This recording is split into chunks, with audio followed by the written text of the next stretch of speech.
अस्सलाम गाइस, मैं सलमान मलिक। आप देख रहे हैं असमल क्विज। नमस्ते, सत श्री अकाल। कैसे हैं आप लोग? हाजिर हैं एक और नई वीडियो के साथ। और आज की video, China start firing at LAC after 45 years. ये एक अच्छा साइन नहीं है, क्योंकि सारा जो अमन है तबाह हो जाता है और बॉर्डर के नज़दीक के जो लोग हैं रहने वाले, उनकी सारी ज़िंदगी की जमा पूंजी है वो भी चले जाती है और अमन तो रहता ही नहीं है।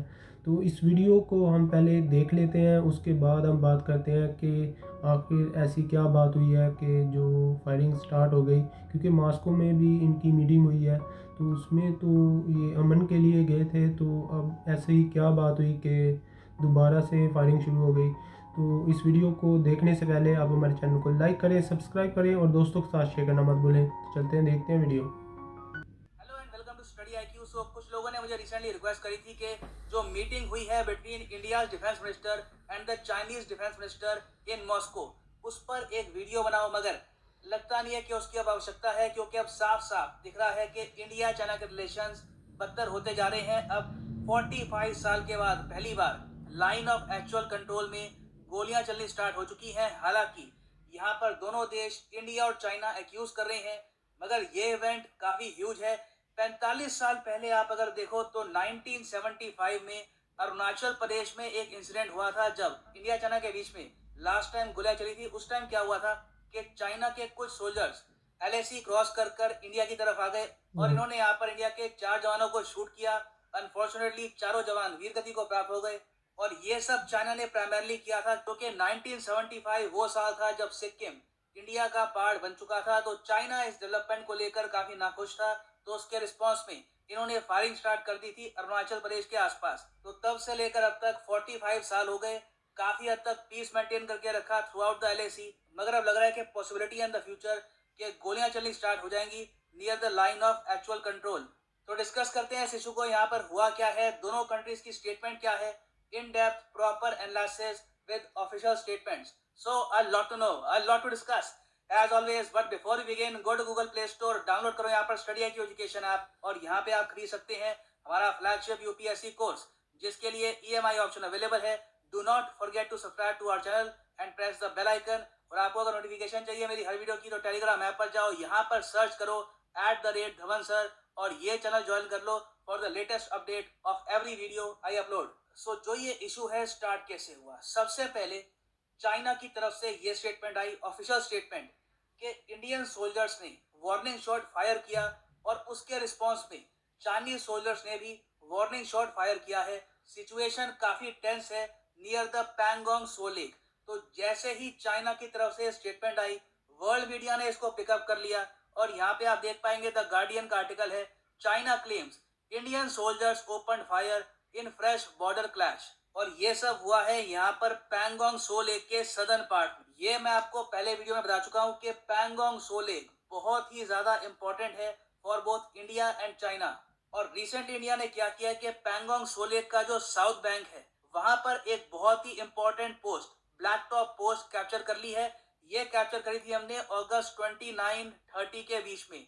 चाइना इस डेवलपमेंट को लेकर इतना नाखुश है कि अब तक ये 2 से लेकर 3 बार कोशिश कर चुके हैं कि वापस ये ब्लैक टॉप को कैप्चर करे, क्योंकि ब्लैक टॉप पर इससे पहले चाइना का इक्विपमेंट वैन के कैमरा से इंडियन सोल्जर्स ने यहाँ पर सारा इक्विपमेंट उखाड़ फेंका।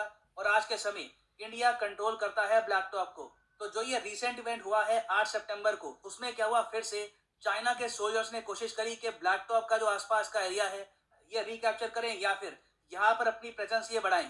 नाउ इसके आगे क्या हुआ, इसको लेकर दोनों कंट्रीज का अलग वर्जन है। चाइना यहाँ पर ये कह रहा है कि हमारे सोल्जर्स अपनी जगह में थे, इंडियन सोल्जर्स ने लाइन ऑफ एक्चुअल कंट्रोल थोड़ा क्रॉस किया और फायरिंग करनी स्टार्ट कर दी एज वार्निंग शॉट्स। चाइना ने ये क्लेम नहीं किया कि इंडियन सोल्जर्स ने कोशिश करी कि वो चाइनीज सोल्जर्स को शूट करें। इंडिया ने वार्निंग शॉट किया है, ये चाइना का क्लेम है। और उसके रिस्पॉन्स में ये लोग कहते हैं कि हमको भी वार्निंग शॉट्स फायर करने पड़े। तो जैसे ही स्टेटमेंट इनकी सरकार की तरफ से ये आई, तो ग्लोबल टाइम्स जो इनका इंटरनेशनल माउथपीस है, इसने भी यहाँ पर ये कहना स्टार्ट कर दिया कि we must warn India, you have cross the line, your front line troops have cross the line. और तुम्हारे यहाँ राष्ट्रवाद उबाल पर है, तुम बहुत ज्यादा ओवर कॉन्फिडेंट हो। और इस वक्त दोनों देश बहुत ज्यादा टेंस सिचुएशन में है। तो इनकी तरफ से ये सब प्रोपेगेंडा स्टार्ट हो गया और इन्होंने ब्लेम करना स्टार्ट कर दिया इंडिया को फॉर दिस इंसिडेंट। तो चाइना की स्टेटमेंट के काफी घंटों बाद इंडिया की स्टेटमेंट फाइनली आती है। यहाँ पे आप देख पाएंगे ये है इंडिया स्टेटमेंट। इंडिया यहाँ पर ये कह रहा है कि हम कमिटेड है टू डिसएंगेजमेंट और डी एस्केलेटिंग, मगर चाइना बार बार ऐसे एक्शन ले रहा है जिससे टेंशन बढ़ रही है near the line of actual control. India ने पहली बात तो ये क्लियर कर दिया कि इंडियन आर्मी ने लाइन ऑफ एक्चुअल कंट्रोल को ट्रांसग्रेस नहीं किया, मतलब कि हम लोगों ने line of actual control cross नहीं करी। आगे इंडिया ये भी कहता है at no stage has the Indian army resorted to use any aggressive means including firing. तो इंडियन गवर्नमेंट अपनी तरफ से ओपनली कह रही है कि हम लोगों ने ना फायरिंग करी है, ना कोई यहाँ पर एग्रेसिव एक्शन लिया है। चाइना यहाँ पर अपनी डोमेस्टिक ऑडियंस, मतलब कि इनके देश के जो लोग हैं और जो इंटरनेशनल ऑडियंस है, इनको मिसलीड मतलब कि गुमराह करने की कोशिश कर रहा है।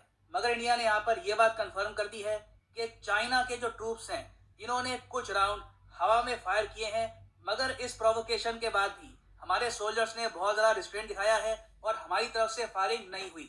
अब आपके माइंड में क्वेश्चन ये होगा कि गोलियां चलाना इतना बड़ा इशू क्यों है कि यहाँ पर दोनों देश कह रहे हैं कि पहली गोली उसने चलाई थी। देखो, जून महीने में आपको याद होगा कि गलवान वैली इंसिडेंट हुआ था, वहां पर हमारे 20 जवान वीरगति को प्राप्त हो गए। चाइना का भी काफी नुकसान हुआ, वहां पे बताया जाता है कि 35 सोल्जर्स उनके मारे गए। तो उस वक्त एक इंडियन पॉलिटिशियन है राहुल गांधी, उन्होंने ये क्वेश्चन पोज किया था कि हमारे सोल्जर्स निहत्थे क्यों थे गलवान वैली इंसिडेंट पे, वाई वर दे अनआर्म्ड। तो उसके रिस्पॉन्स में हमारे विदेश मंत्री डॉक्टर एस जयशंकर ने ये रिप्लाई दिया था कि देखिए, हमारे सोल्जर्स अनआर्म्ड नहीं थे, उनके पास वेपन्स थे, उनके पास बंदूकें थी, मगर एक बहुत ही इंपॉर्टेंट एग्रीमेंट है बिटवीन इंडिया एंड चाइना। एक एग्रीमेंट साइन किया गया था इन 1996 और दूसरा 2005 में, जिसमें यह लिखा है कि इंडिया और चाइना गोलियां नहीं चलाएंगे eight the line of actual control. तो चाइना यहाँ पर ये चाहता है कि जो ये 1996 और 2005 के एग्रीमेंट्स है, इनकी वायलेशन हुई है, इसकी जिम्मेदारी ये इंडिया पे डाल दे। इंडिया यहाँ पर कह रहा है कि ये एग्रीमेंट्स वायलेट किए हैं चाइना ने, मगर यहाँ पर मेन इशू ये है कि अब जो पुराने एग्रीमेंट्स थे ये डेफिनेटली वायलेट हो चुके हैं। अब क्वेश्चन ये है कि क्या लाइन ऑफ एक्चुअल कंट्रोल में फायरिंग फिर से स्टार्ट हो जाएगी या फिर इंडिया चाइना बात करके नए एग्रीमेंट साइन करेंगे, उसमें नई क्लॉजेस होंगी, या फिर पुराने एग्रीमेंट्स को ये रीइंस्टेट करेंगे, ये देखना होगा। फॉर द टाइम बिंग मैं कहूँगा situation at the line of actual control is very tense. So guys, video देखिए, हालात तो अच्छे नहीं हैं। जिस तरह की सिचुएशन इन्होंने बताई कि चाइना ने जो रूल की खिलाफ वर्जी की है, एग्रीमेंट्स हैं इंडिया और चाइना के, आप फायरिंग नहीं कर सकते। इसलिए पहले भी जब लद्दाख में हुआ था तो वो हाथापाई हुई थी। उसके बाद आप देखें अब जो फायरिंग स्टार्ट हुई है, ये एक अच्छा साइन नहीं है। और जो एग्रीमेंट्स हैं वो तो हवा में उड़ गए। अब देखना ये है कि वो एग्रीमेंट्स हैं वही रहेंगे या नए वाले साइन करने पड़ेंगे। मैं तो एक बात कहूँगा कि जो आम आदमी होता है उसका तो हर आने वाला दिन है जो वो एक चैलेंज होता है उसके लिए कि अपने बच्चों को किस तरह से पालना है, क्या करना है उनके लिए। कोई भी इंसान इस हक में नहीं है दोनों तरफ से। क्या चाइना के लोग चाहते हैं कि जंग हो? नहीं। इंडिया के लोग नहीं। पाकिस्तान के लोग नहीं। मैं बताता हूँ कि हमारी फैमिली कश्मीर से, हमारे जब पार्टीशन हुई, बॉर्डर क्रॉस किया, उसके बाद अभी सेटल ही होने वाले थे तो एक और जंग आ गई 65 की। उसके बाद मेरे अब्बू ने बताया कि वहाँ से छोड़ना पड़ा और हम दूसरे सिटी में चले गए। तो सारी ज़िंदगी तो उनकी इसी तरह से गुजर गई और एक जगह से दूसरी जगह। और मेरे जो वालिद साहब हैं उनकी 2 सिस्टर हैं जो वो इसी दौरान में फ़ौत हो गई। तो कोई भी इंसान ये नहीं चाहता कि उसकी फैमिली को नुकसान पहुँचे और जो उनका बिज़नेस होता है वो तबाह हो जाए। मैं तो यही कहूँगा कि यार अमन होना चाहिए, अल्लाह पाक अपना करम करे और ये जो फायरिंग है इसको ख़त्म होना चाहिए और कुछ इस तरह के नए एग्रीमेंट्स होने चाहिए ताकि लोगों में पीस हो।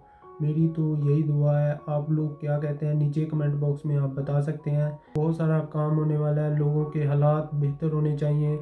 कोविड-19 की वजह से बहुत सारा नुकसान हो रहा है लोगों का। तो अल्लाह पाक से यही दुआ है मेरी कि ये पीस हो, शांति हो और कुछ इस तरह का काम हो कि लोग खुश रहें और आसानी से आ जा सकें। सो गाइस, ये थी हमारी आज की वीडियो। आपको हमारी वीडियो कैसी लगी? अगर अच्छी लगी हमारे चैनल को लाइक करें, सब्सक्राइब करें और दोस्तों के साथ शेयर करना मत भूलें। तो मिलते हैं नेक्स्ट वीडियो में। अल्लाह हाफिज़।